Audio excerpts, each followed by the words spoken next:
Thank you very much. It's an honor to have King Abdullah with us. He's been a friend of mine for a long time, actually, long before even my first term. And we've had a great relationship. He's a great gentleman, a great leader, and does a fantastic job in his country. His son, we're lucky enough to have his handsome son with us today, so it's good to see you again. We've had some quick discussions just now, and we're going to have some longer discussions after this.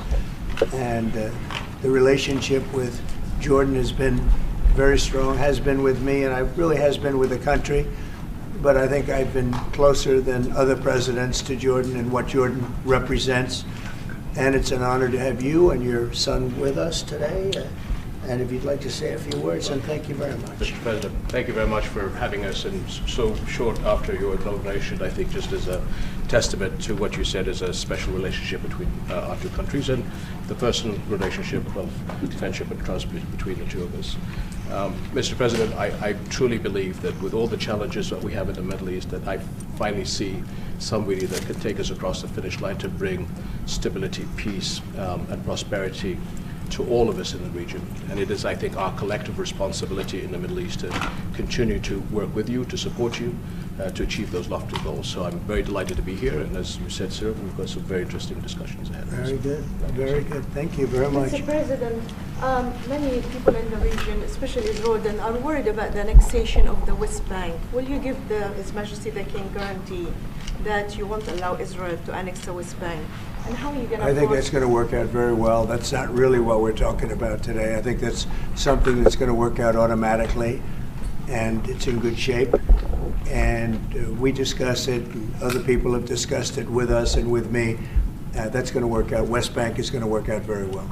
Mr. President, why should the King take in the Palestinian people? He's made clear he doesn't want to. Well, I don't know, but he may have just something to say, because we discussed just briefly. I think maybe you want to say it now, or? Well, Mr. President, I think we have to keep in mind that there is a plan from Egypt and the Arab countries. We're being invited by Mohammed bin Salman to discussions in Riyadh. I think the point is how do we make this work in a way that is good for everybody? Right. And obviously, we have to look at the best interests of the United States, of the people in the region, especially to my people of Jordan. And we're going to have some interesting discussions today. I think one of the things that we can do right away is take 2,000 children that are either cancer children or in a very ill state to Jordan as quickly as possible, and then wait for, I think, the Egyptians to present their plan on how we can work with the president to work on Gaza challenges. So I want to tell you that, excuse me, wait, just please. I didn't know that, what you just said, 2,000 children with cancer or other problems, and that's really a beautiful gesture. That's really good, and we appreciate it. And we'll be working on the rest with Egypt. I think you're going to see some great progress. I think with Jordan, you're going to see some great progress. 3 of us, and we'll have some others helping, and we're going to have some others at a very high level helping, and the whole thing will come. It's not a complex thing to do. And with the United States being in control of that piece of land, a fairly large piece of land, you're going to have stability in the Middle East for the first time.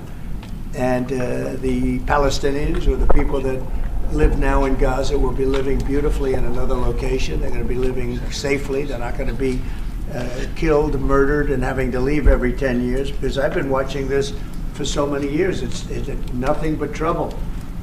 Everyone's being killed. They're being robbed. It's like living in hell.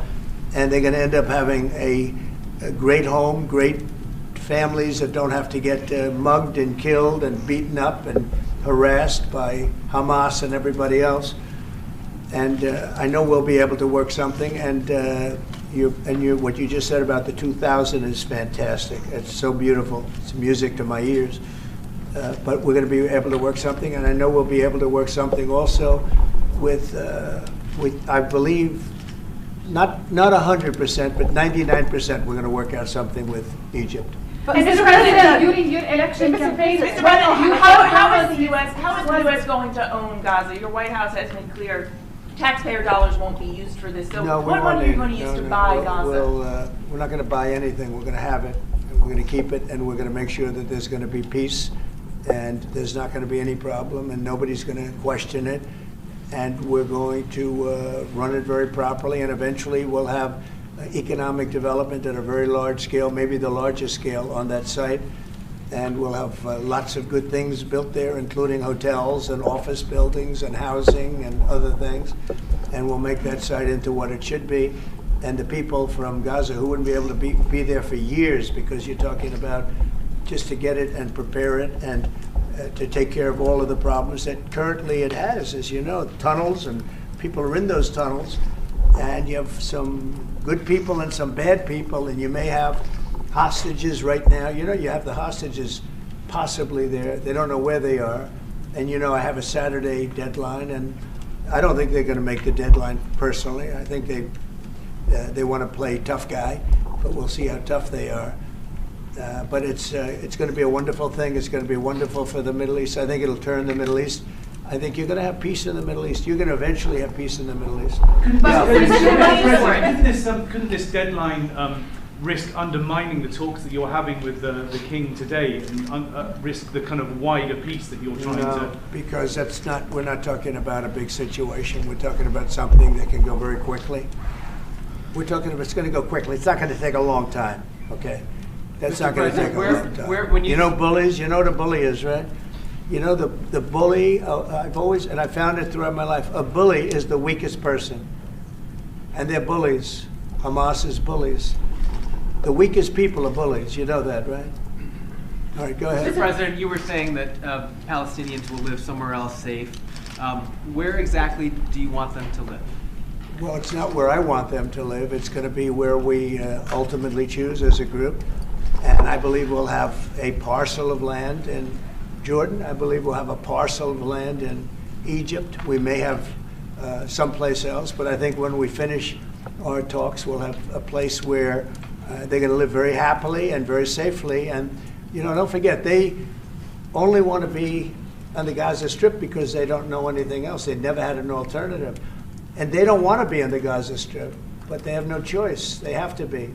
And they're being killed there at levels that nobody's ever seen. No place in the world is like as dangerous as the Gaza Strip. They don't want to be there. They have no alternative. When they have an alternative, not one person will want to stay where they are. Nobody wants to stay there. They're living in hell. It's a death trap. Mr. President, how do you know that the Palestinians don't want to leave their land? Some people say this is ethnic cleansing. You won't be able to force them to leave their land. We're moving them to a beautiful location where they have new homes, where they can live safely, where they'll have doctors and medical and all of those things, and I think it's going to be great. Yeah, any questions? King Abdullah, what do you think about the U.S. taking over the Gaza Strip? Do you want to see the U.S. own the Gaza Strip? Well, I think, as I said earlier, the president is looking at Egypt coming to present their plan. As I said, we will be in Saudi Arabia to discuss how we can work with the president and with the United States. So I think let's wait until the Egyptians can come and present it to the president and not get ahead of ourselves. And is there a parcel of land in Jordan that you're willing to have Palestinians? Well, I think what we said, I have to look at the best interests of my country. I think the president is very happy that we do this thing with 2,000 children as quickly as possible. And again, I believe that the president is looking forward to getting a group of us Arabs here to discuss the overall plan. And last question, the 2,000 children, are those from the Gaza Strip? Absolutely, from the Gaza Strip. Are you willing to change your mind, Mr. That's President? from the Gaza Strip, the 2,000. Are you willing to change your mind if you hear the Egyptian and the Arab plan end of the month? If they present you something different, are you open? I think we sort of have gone down the line. We know pretty much what is going to be presented. And I think it's going to be something that's going to be magnificent for the Palestinians. They're going to be in love with it.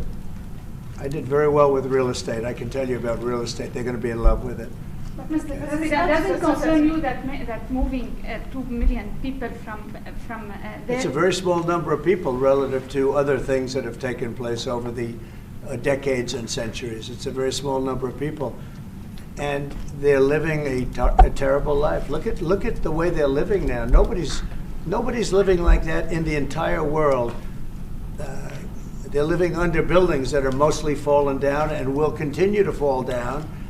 And they're living under. People are being killed every day. The conditions are horrible. There are no conditions anywhere in the world that are worse than the Gaza Strip right now. But don't you But have Mr. concern President, that you you can said all destabilize hell- Jordan and You said all Egypt? hell will break out if all the hostages are not released on Saturday. What did you mean by that? And are you encouraging Netanyahu to walk away from this deal? Have you talked about this with him? So I've looked at at the condition of people coming out of the hostage situation, and it's horrible. I looked at the before and after yesterday. 3 young men. One is dead now, as you know, the older gentleman who died, which everybody said he was alive and well. He's dead. But the 3 young men, and I looked at them from a short while ago, and I looked at them now. They're emaciated. They look like Holocaust survivors. They looked.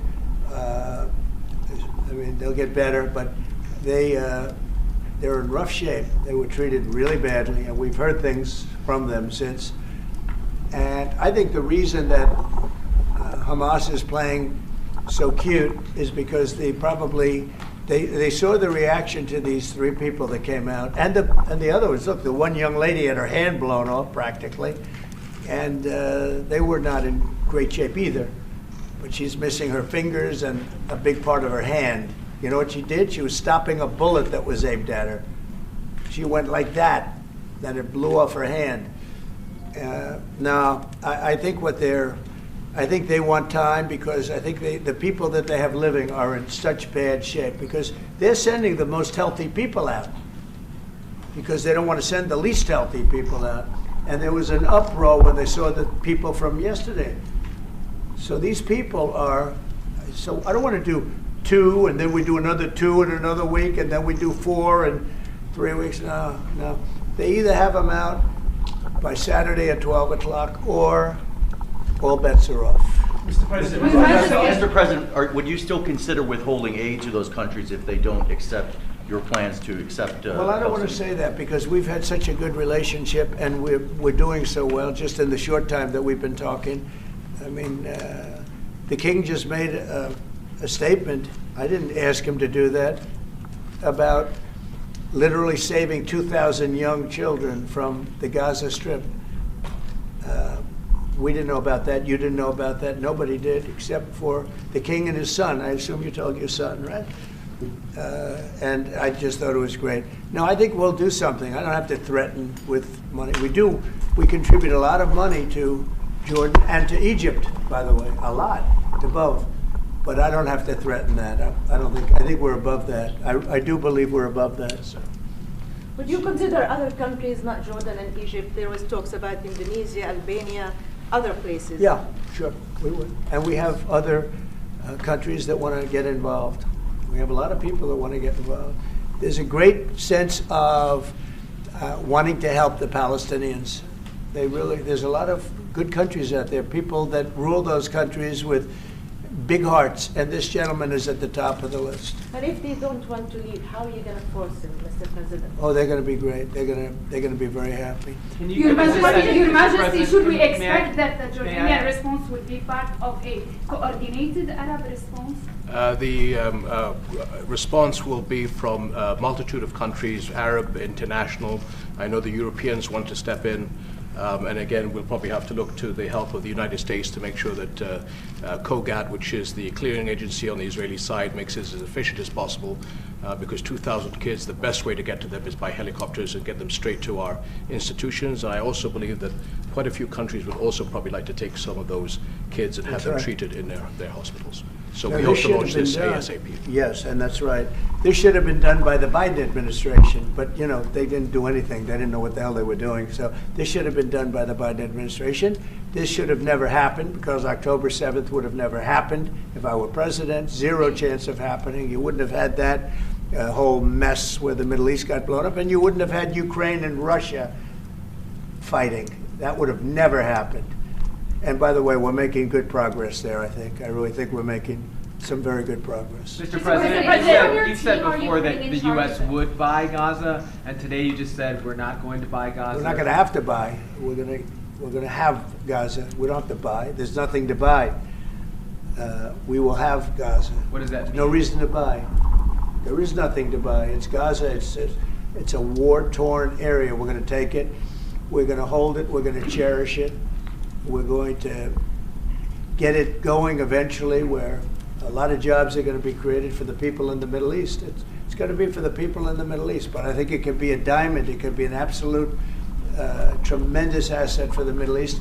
And you're going to have peace. It's going to bring peace in the Middle East. Gaza, the way it is right now, every 10 years you're going to have the same thing happening. I've watched it so long, all the death and destruction of Gaza. The civilization's been wiped out in Gaza. No, it's going to be a tremendous thing. It's fronting on the sea. It's going to be a great economic development job. It's going to put people to work, a lot of people to work. And those people are all going to be from the Middle East. And just to follow up with one on that for King Abdullah, can you clarify again, sir, how do you feel about the U.S. taking Gaza, as the president said? Well, again, this is something that we, as Arabs, will be coming to the United States with something that we're going to talk about later to discuss all these options.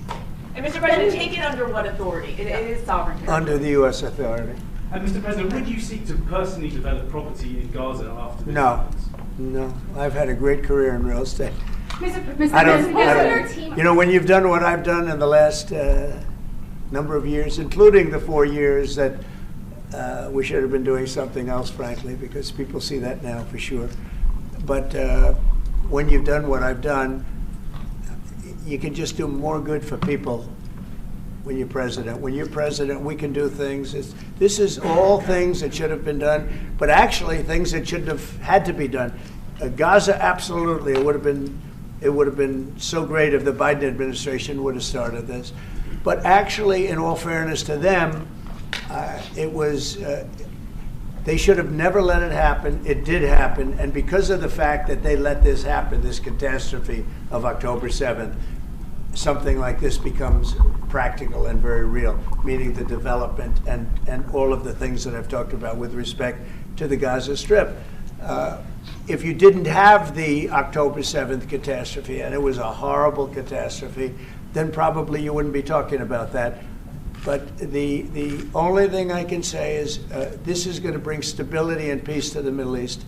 And ultimately, when it's developed, which will be in quite a while from now, because we want to let things calm down. But when it's developed, it's going to bring tremendous numbers of jobs to the Middle East, including the people of your country. What if it does not bring peace to the Middle East? There are many Palestinians, even though you say that everything is going to be beautiful, everything is going to be lovely, and they're not going to want to go back. There are going to be people who want to go back and feel like that it is their right to do that. You haven't said, will there be any type of repercussions or anything that happens? We don't think that's going to happen. We think we think people are going to be very happy, thrilled. A lot of those people that you're talking about are going to end up maybe living there and maybe working there, but it'll be in a different form. We have had tremendous support for this project, and we think the biggest asset of the project is going to bring peace ultimately to the Middle East. All right. Mr. President, one last question. Go ahead, behind you. You've asked enough. Mr. President, one of your promises on the campaign trail is to bring peace to the Middle East. It was a promise to your voters, Arab voters here. The Arab voters in the United States oppose this. What do you say to them? Well, you know, if you look at Michigan, where we have a large Arab population, as you know, I was just telling the king that we won. As you know, I won the Arab population. Now, when I started off, I wasn't leading, and when I finished, a few months later, we started campaigning in Michigan. And when I finished, we won it by a tremendous amount, by 30 points. My relationship with the Arab population has been fantastic, and my relationship with the Middle East is very good with all the countries, just about all the countries. Let's see, I would say all the countries. And they all want to do something, and they want to see peace in the Middle East. All the stories you hear about the Middle East not really wanting peace, that they want war, they want this, they want to go a certain place. Let me tell you, those stories are false. They want to have peace. I know them all very well. They want to have peace. They want to have a good life like other people. And this will be a big factor in bringing peace to the Middle East. Thank you very much, everybody. All right, guys. Thank you, guys. Let's go, press.